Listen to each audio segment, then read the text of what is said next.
It's a little easier for you guys to see it, I think. So anyway, I'm just gonna walk you through how I approach a watercolor painting. If you have any questions at any time, feel free to ask. Sometimes I get a little absorbed in my painting and I don't always look up, so if your hand's getting tired, just shout or just say something, not a problem. So let's start painting here. So I'm going to start by looking at the local color. When I say local color, what that means is the color that I see on the reference that I'm going to try to copy with my color palette. This is what my palette of colors looks like that I'm using. That's a little far back. There you go. So I keep the warm colors on one side of the color palette and my cool colors on the other side of the color palette. And with a nice large mixing area. The palette I'm using is Stephen Quiller. I sort of like that because it gives a large area there that you can mix the colors with. So the local color that I see there is some cerulean blue that I have for my sky. A little faint yellow in the background there. I'm going to carry that all the way across. We have a little stream in the middle. The stream is always going to reflect the color of the sky.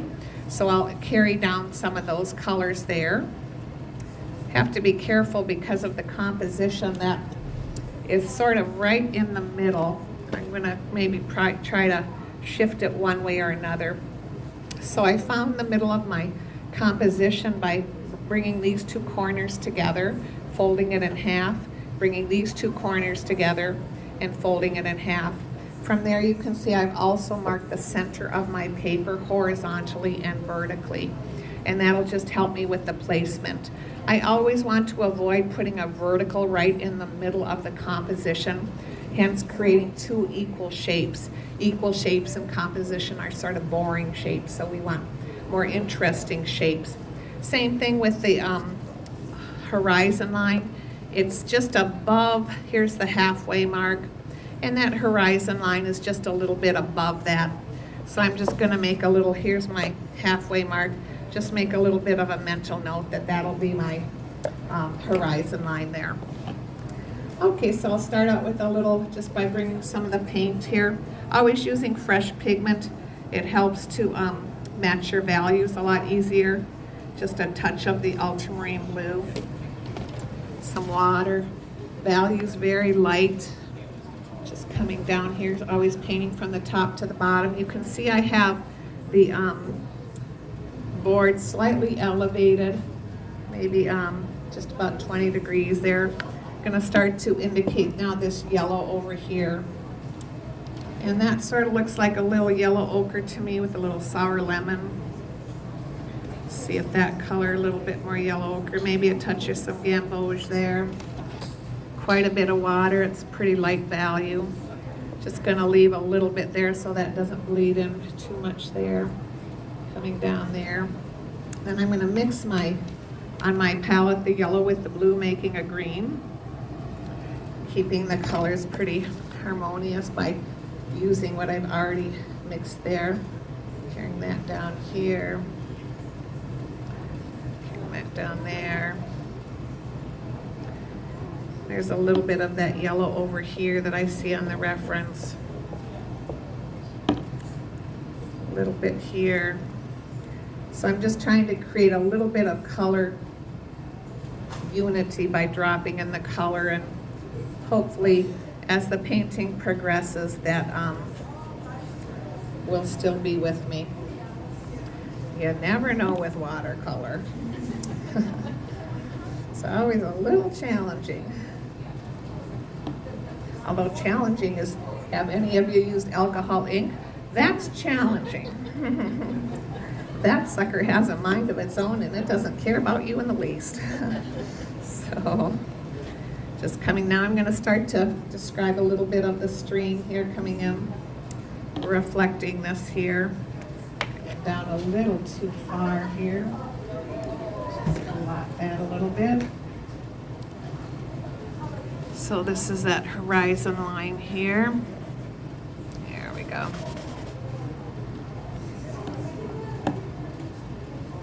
So back to the sky color here.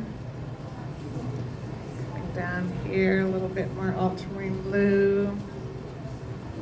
Right into here. Going off the page over here. I like this yellow reflecting in the water over here, so I'm going to try to save a little bit of that there. I like the yellow up here. I've sort of saved a little bit of it, but I think I'm going to try to capture just a little bit more of it. Every time I go back to my palette, I'm trying to pick up a little different color, something that's not already on my brush. Seeing a little burnt sienna in here. See it, okay. There we go. A little bit gray in the foreground. It's sort of boring. We might change that. It's been a long winter. We don't need gray anymore, do we? A little bit more of the green and down here. Alrighty. So I've got the painting blocked in. Just gonna wipe off my board so I don't get any runbacks. Use some bulldog clips to hold it down to on the gator board, keeping it flat.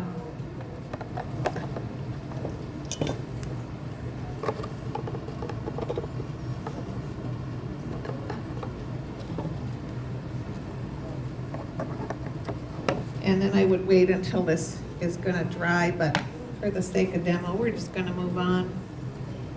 Because it doesn't really matter if this turns out or not. It's just a painting, it's just a demo. So we'll just move on here. Now I'm gonna work into my middle values. So I'm gonna come more into this range of value. So that means I'm gonna be using a little bit more pigment and a little less water. To darken a value, you just wanna use more pigment. To lighten a value, you wanna use more water. Most of you have studied with me here, so you already know that. Correct? There we go. There we go. So I'm going to come in and get a lighter value of some of these trees in here. Seeing a little bit of the bumblebee yellow. Let's go into some little Joe's blue. Little touch of burnt sienna. Knock it down a little bit.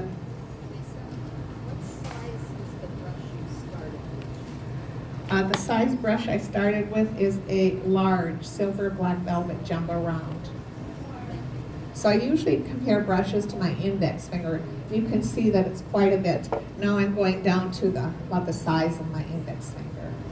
But it's always best when you start a painting to use as large a brush as you have, because what happens is a lot of people feel a lot more secure with a teeny brush with 3 or 2 hairs. Hello, people, we don't need that. So always go bigger and work down to being a smaller, okay? So let's just start getting some verticals in here.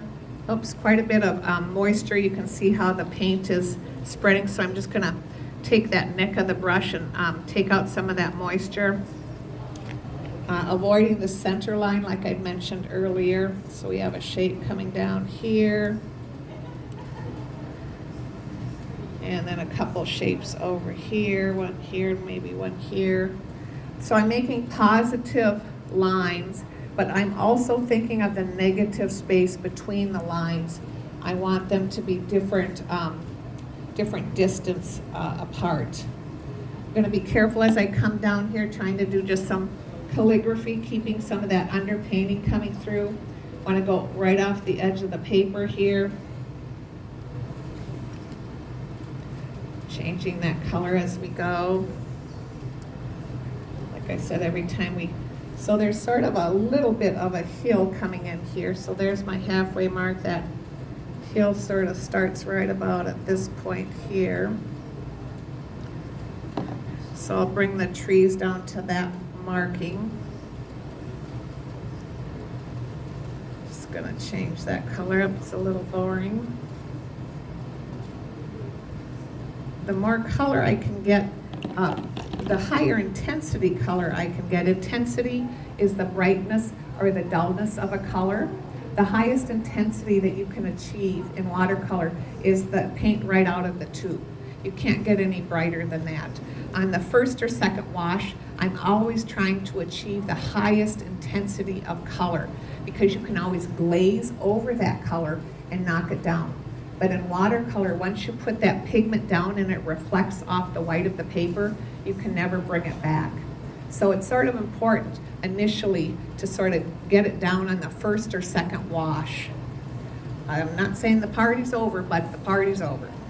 So just sort of have to be careful with that a little bit. All right, I'm going to come into this larger tree here a little bit. Oh boy, that's a nice dark color. It's a little darker than my middle value. Might be pushing a little bit here. Let's get that tree trunk described here. Maybe get some other little, going to start to use a rigger brush. A rigger brush is a brush with a short neck and some long hairs. It's good for creating a calligraphy here for like some dead tree branches back there, some little dead branches there, and some little shapes further back there. So that's just a little too dark. We'll just pick that up there and just come moving on here. So this is a big shape and I want it bigger than these. Paper's finally starting to settle down a little bit. I'm going to try to save a little bit of this yellow though, because that'll pull the eye from one side of the painting to the other side of the painting. And that's important for eye movement there. I'm going to have two bigger shapes now. I'm going to have a little bit of a smaller shape over here. Want to connect this shape with this shape.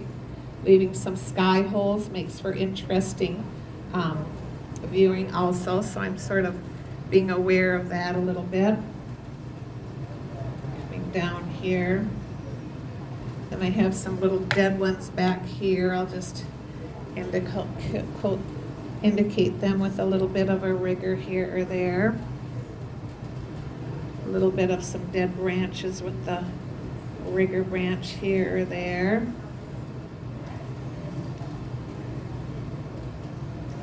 Okay, enough said. Let's move on to this shape here. Nice big shape. So at times I'm trying to think that I want to vary the width of the shape because you can see some sky holes up here, a little bit more narrow as it comes down, a little bit wider shape. So from about here, it's going to be about like something like that shape.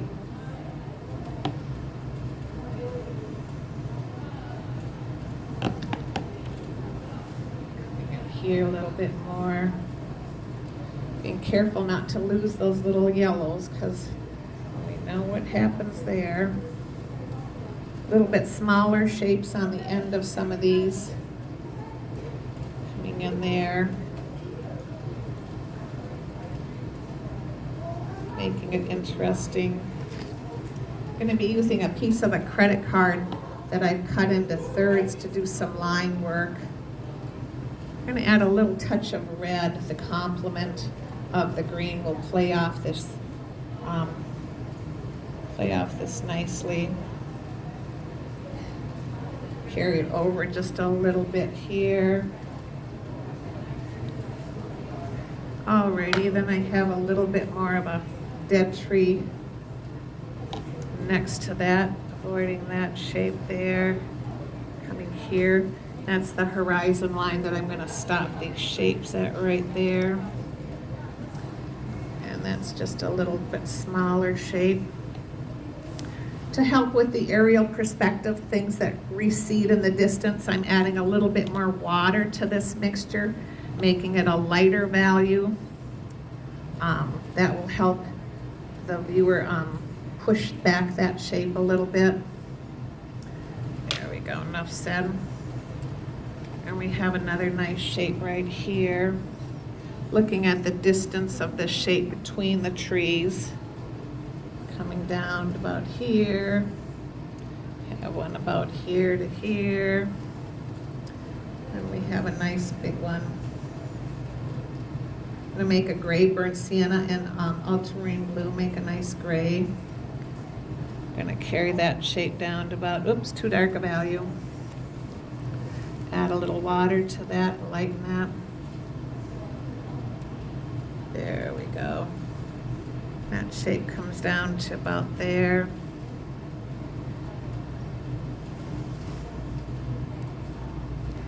Always make sure your tree trunks are wider at the base.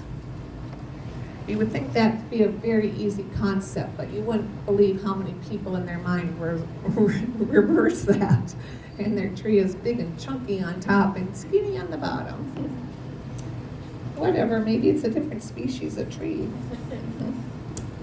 Alrighty, let's go back in, and I like the horizontal orientation of this shape here. I'm seeing a little bit more of the Windsor blue, so I'm gonna come back in with that a little bit more. Just laying that brush down, creating some different organic shapes.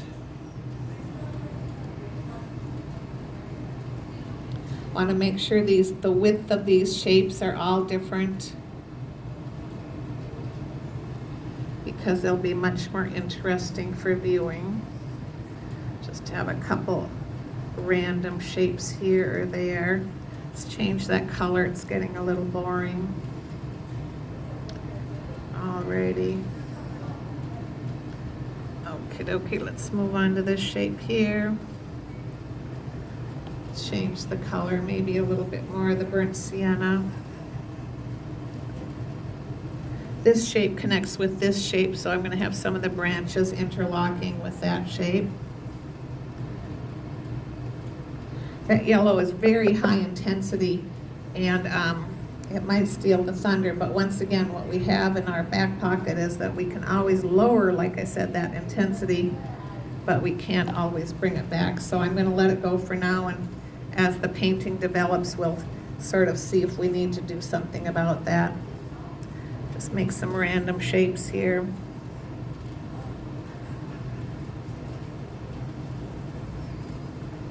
And that shape comes all the way down to about here. But there's a little light value in front of it, so I'll drop that in with a little green, little light green. Bit of this here, coming in here, coming in there. All right. I'm gonna put some rocks here along the shoreline. And then this shape just has some random shapes coming off of it here or there.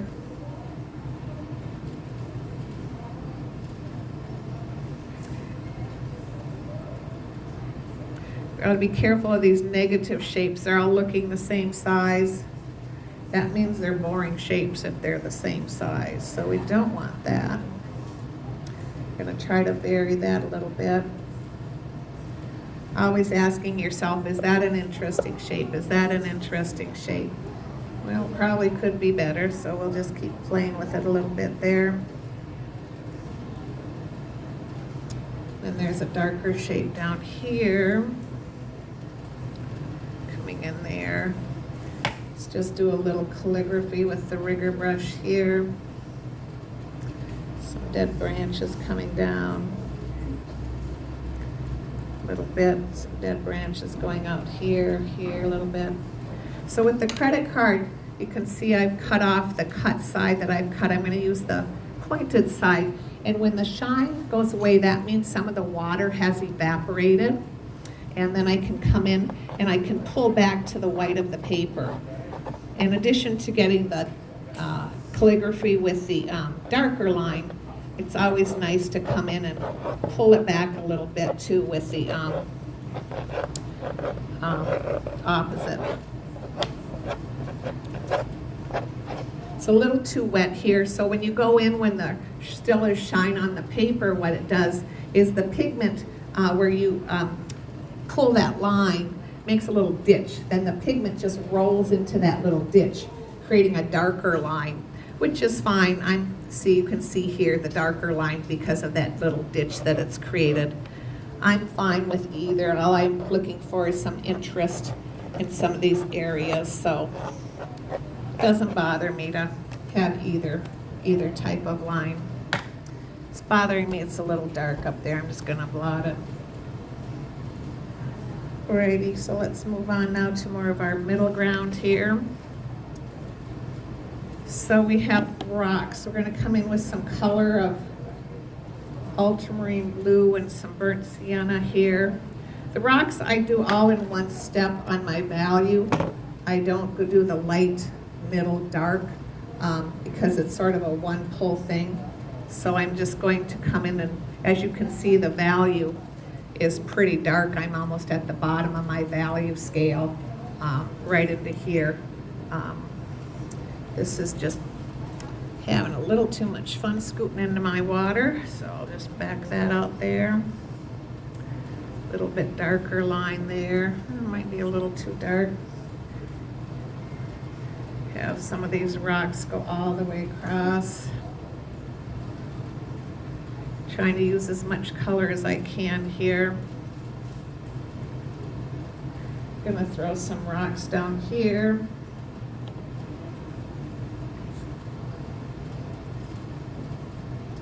A couple of rocks right in here.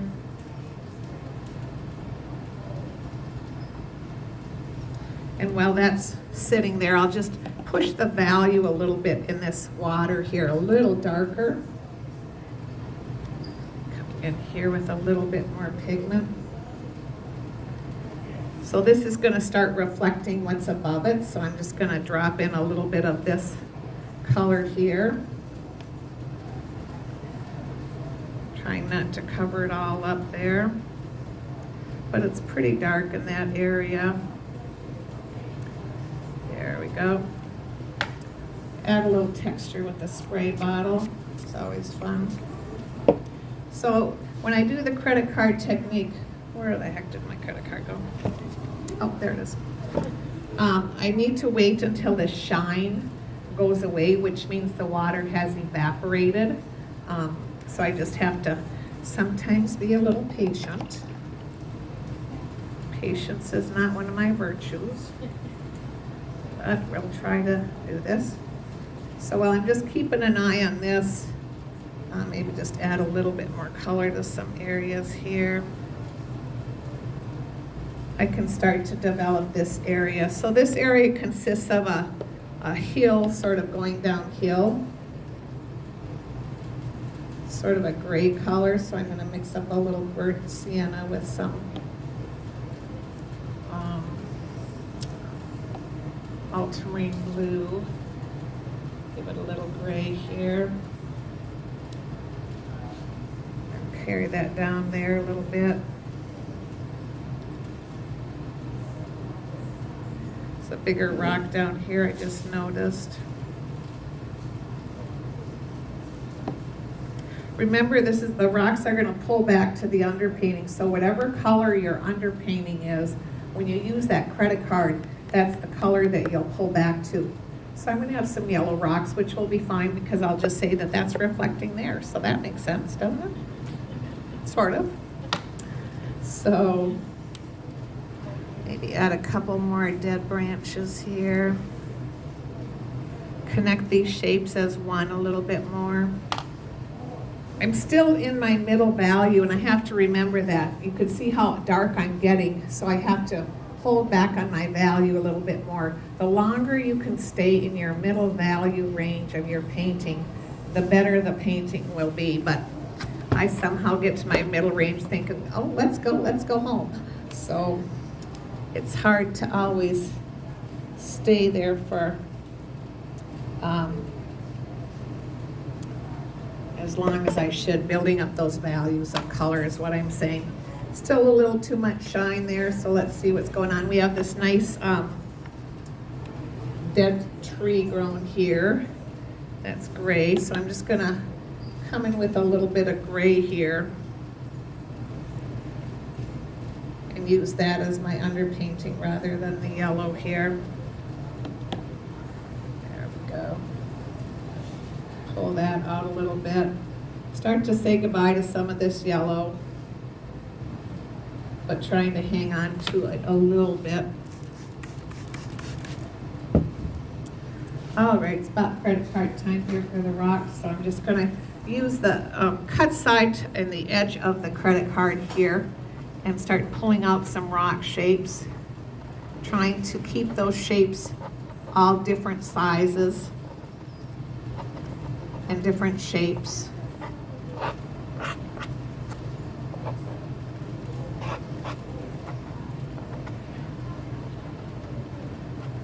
Making some rock shapes there. Think of the three bears, Mama, Papa, Baby. Still too wet in there. So because I lost the top of that shape, then I can just come in and I can paint that positively with a little better brush here.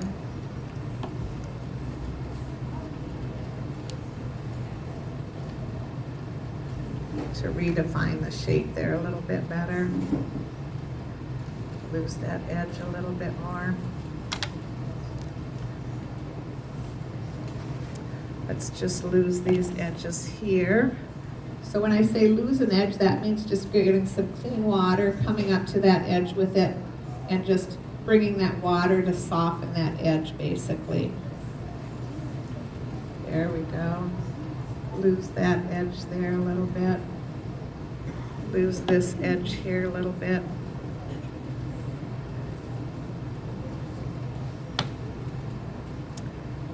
This is a little hard edged on the water, so once again, once that shine is gone away, I'm just going to come in and soften these lines, and that'll sort of relax this area a little bit. Just going to give a little motion in the water by giving some horizontal lines, telling the viewer that this is a flat surface, not a vertical surface. Back to some bigger rocks here, maybe make this shape in front of that shape there. Big shape there.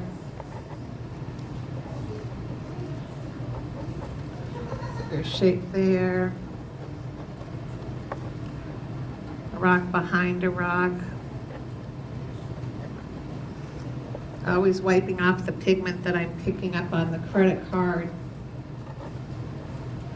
Telling the viewer that some of these are flat coming into the water, just dragging that color there a little bit.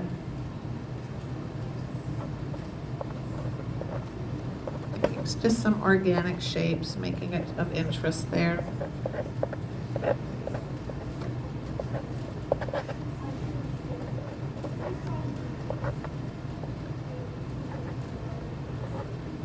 Main thing is just watching the shapes that they're varying sizes, because that'll make it much more. See how I pulled it back to the yellow, which is fine because I sort of have that theme going on, so I don't mind if that sort of carries over there. Still a little too wet in this area to do too much, so I'll let that sit there. I lost a little bit of the yellow in my water here that's reflecting here. So while it's still damp, I'm going to just try to glaze in a little bit of that. Just to drop in a little bit of that yellow there. But this is what I meant now. I'm glazing over an area that is not white of the paper, so it's going to pick up the underpainting. So whatever the underpainting is, that will be picked up there. So it's not the end of the world, but sometimes it's not the best. It just depends what you're trying to say.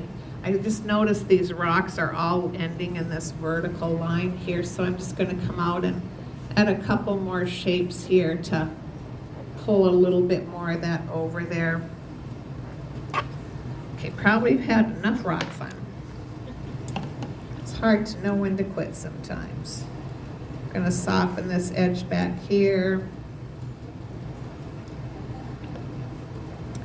In this corner, I'll add the dead branches coming up with a little bit of the leaves at the end. But right now, I think I'm going to start pushing my value down a little bit more into this range here. So that means I'm going to be using quite a bit of pigment and a lot less water. So and this is where the value study comes in. the darkest values. You can see where I'm not quite dark enough here. I need to go a little darker on some of these areas. My darkest colors, my alizarin crimson, Windsor green, those two colors will get me this value with very little water. So let's come in and start to, and for this step, what I just try to do is follow the value study. Where I see those dark shapes, I'm just trying to drop in those dark shapes. I've already got the foundation in place, so now it's just a matter of, does that show up very well? A little bit. Coming in with some of these organic dark shapes here. Carrying that, want to leave some of the areas of coming down here, negatively painting some shapes here a little bit. Coming in here, I have another little dark shape on this shape here. Trying to make it an interesting shape here. And then there's a little bit of a dark back over here. Connection of shapes is always helpful to read the shapes. So I'm just gonna pull out a shape here or there. I'm gonna soften some edges the easy way with the spray bottle. Let that sit a little bit. Let's move on to the other trees on the other side here. So I have a little dark here and there. Our brush is a little too dry, it's dragging, so let's just add a, there we go. Now, the brush should be able to glide very nicely with quite a bit of water on it there. Adding just some organic shapes. And we have a nice dark shape right in here. Don't want to lose all that pretty red that I was just touching on, so I'm just going to add a little bit more of that here, there. Down here, there's a little bit of a dark value. As I go and I add more water to this mixture, it's going to get lighter in value, so I have to be careful that I'm sort of hanging on to that. Just fine-tuning the shapes a little bit there. And I have a darker shape right in here. Going to negatively paint a little bit some of these positive rock shapes that I did. Adding a little bit of that pure red would be nice in there. So sometime about now I should give a little thought as to where my center of interest is going to be located at. Usually it's on the painting that somewhere that I like the best. Got a little carried away with the water bottle there, so we'll just say, stop, stop, stop. There we go. Now we have Velveeta texture. Isn't that nice? Just here, get rid of some of that a little bit. Oh, okay. There we go. Thank you, David. Across here. So now I have a full range of values. I was able to keep them all, which is not always the case. Light, middle, dark. That's the ultimate goal, is to try to hang on to some of those areas. So I sort of like this area a little bit, so maybe I'll drop in some pure pigment here too. Against the red and the green are the complementary colors. That's always a surefire way to bring the viewer into that area. Especially if you have hard edges. Here we have hard edges, here we have soft edges. So we have to do something with this corner too. Let's add a little darker value here. Coming down, there's a little darkest dark, alizarin crimson and Windsor green. Giving a shadow onto these areas here. There we go. Then let's lose the edge. Just softening that a little bit. Not a good shape here. Let's make that a better shape there. Not a good shape there. Carrying a little bit of this out here, a little darker. Adding some interest. The color's too flat here, so I'm just going in with a little darker value. Adding a little bit more interest. There we go. Make sure those tree trunks are attached to the tree so they'll sort of have a way of coming and going here. Could you show us your picture every once in a while? Certainly. It's more brilliant. Yes, my color is a lot more brilliant. This is a little boring for me. You lift up a little. Oh, it might run a little bit, but I guess we can deal with that. So this is what I'm working from, and this is where I'm going. I don't know, I just feel rather bold today. What can I say? So that's where we're going. So now we're just going to soften these edges a little bit. Pull that out. Add another color down here to add some interest. Have to be careful with the intensity in the corners. You never want to have high intensity in any corner of the painting because that's where it's going to bring that viewer's eye, and we don't want to bring them to a corner. They go to a corner and they're out the door and they're not going to return, so don't want to go there. All right, a little color down there. Let's just soften some edges. Like I said, we're going to drop in with some gouache, some lighter value. I might have missed my window on this, pulling back the dead branch here. We'll see. Yes, we did. Well, we'll have to paint it positively. Okay, so color, this is too bright over here. Need to knock that down a little bit.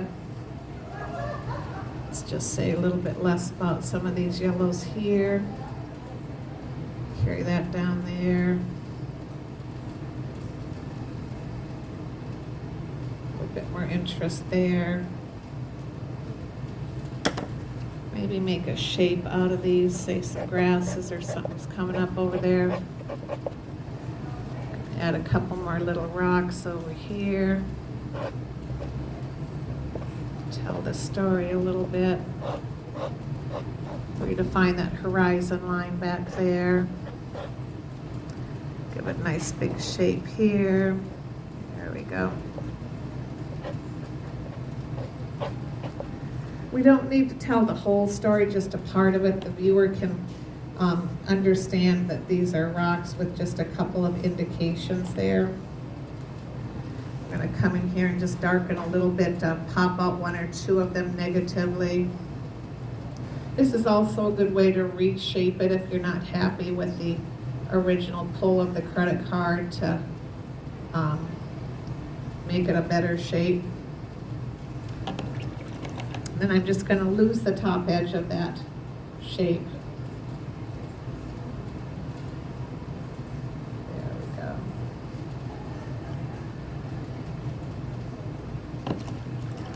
Alrighty. Not a fan of that line either, but we'll see how that goes. This tree is floating because it's not anchored to anything, so I'm just going to bring it down a little bit further. Just to bring that shape down there a little bit. There we go. Help set it on something there. Give a little indication there of a... There we go. Adding some interest here. Need a little bit more going on here, but I don't want to bring the viewer's eye all the way over there. So we'll go there. This is getting to be a little dead spot in there, but I'll let it dry. It's still pretty wet before I move on to that area. I think I'll bring this tree down a little bit further here to let it anchor into this shape there.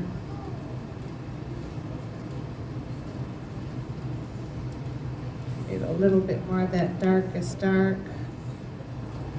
There we go, just a little dab will do ya. Want to play hide and go seek a little bit with the tree trunk.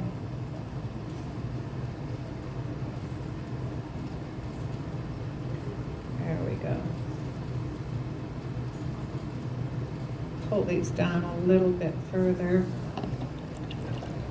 This is a little strong here, just soften that edge. Lose that there a little bit.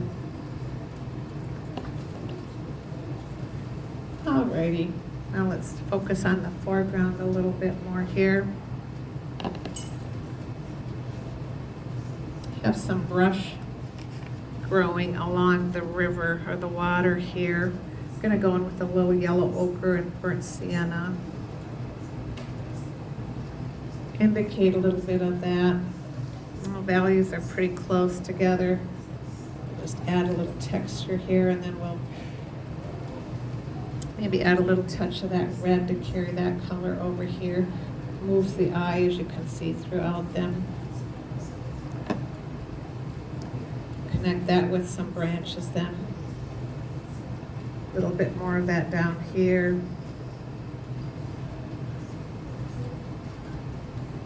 Trying to say foliage coming over the shape of the water, cutting into that.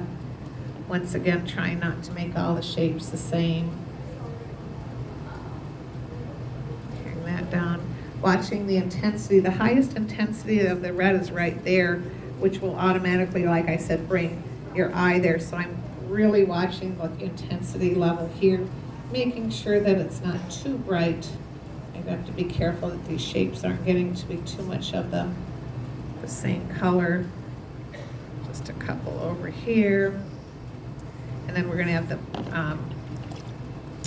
there's some dead branches here and this dead tree trunk in the foreground. And then I'll add with a little opaque paint some of the couple branches that you see in the foreground. You want the most detail in the foreground, and then as things recede, you want less detail to help with that aerial perspective coming in through there. So I'm going to start to use a little gouache. Gouache is an opaque watercolor. The only difference between gouache and watercolor is gouache has a substance, some like chalk in it, that makes it opaque and thicker. So we're just going to come in, and I do keep it separate on my palette from my watercolors. Going to mix that with a little bit of the burnt sienna and the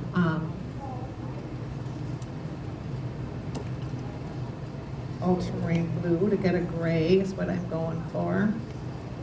So I'm going for the burnt sienna, ultramarine blue, and bring a little gouache into it. Makes it a pretty gray. Probably need to go a little darker in value, so I'll just go a little bit more pigment. There we go, perfect. All right, so I have this dead branch coming up here. Coming up over here, goes off the front of the page here. Dead branch there. I'm gonna do a little dry brush to indicate that there's another dead branch coming up there. There, and then we'll start to come in. I think that's dry enough with a rigger here.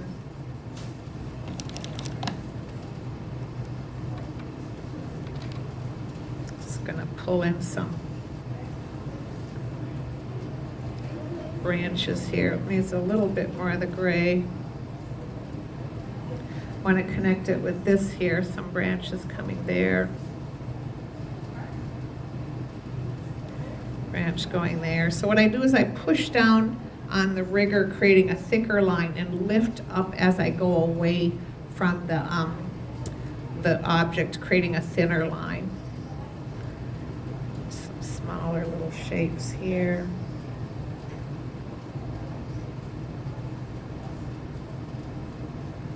It's picking up a little bit of the underpainting where it's not quite dry.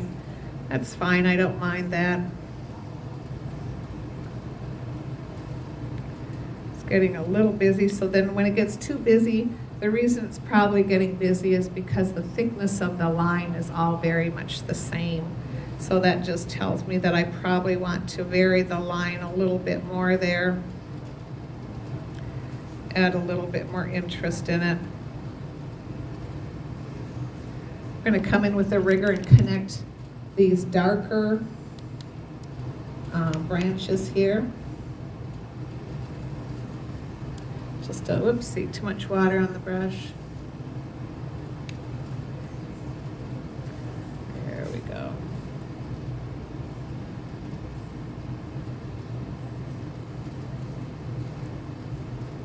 Shapes that are floating usually aren't too good. Need to anchor them with something there. Just a couple branches will capture the essence of the shape there. Going to add a little bit of a shadow on this this log here. It's a little darker value right in here. Going back to my darkest dark, alizarin crimson, Windsor green. And just coming in. A darker value there.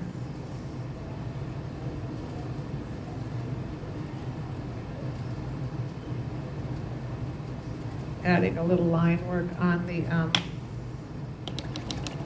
log with my darkest dark.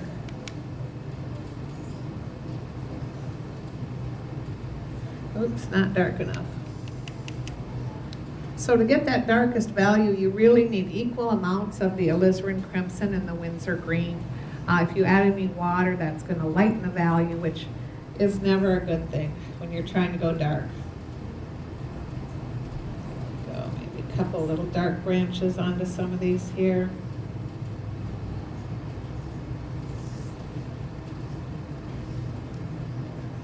Dead branch here, dead branch there. Too much the same. Let's say goodbye to that sucker. There we go.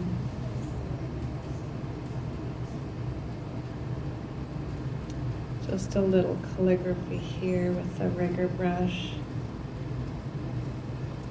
And I'll add a little foliage. Looks like a little bit of an orange, dead leaves, some yellow leaves. Add a little bit of that.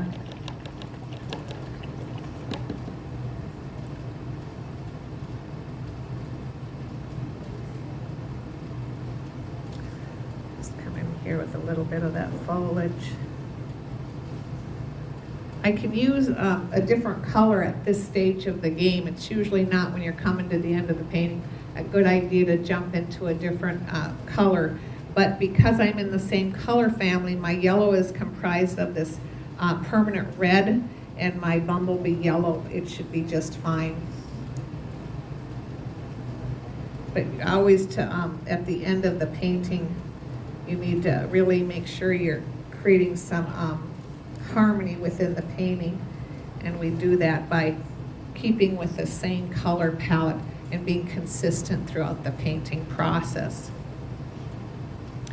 Otherwise, it just looks a little disjointed, I think. Every time I go back to that palette, I'm trying to add a little different color to make it a little bit more interesting. Telling the viewer that this shape is in front of this shape by adding a lighter value in it. There's a little leaf over here. I'm going to carry that over. Say a little bit less about the branches and a little bit more about the foliage. Paying attention to the negative space as I'm making these positive shapes here.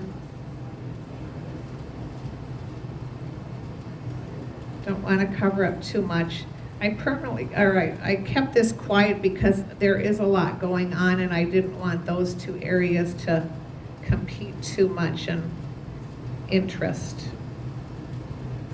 Gonna have a little lighter in front of this here. What are we missing here?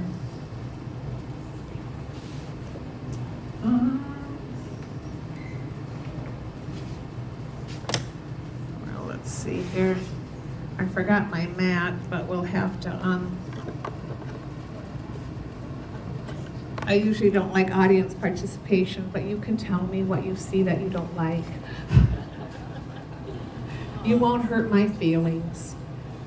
Anything that jump out at you, a value or something that you're thinking, why the heck did she do that?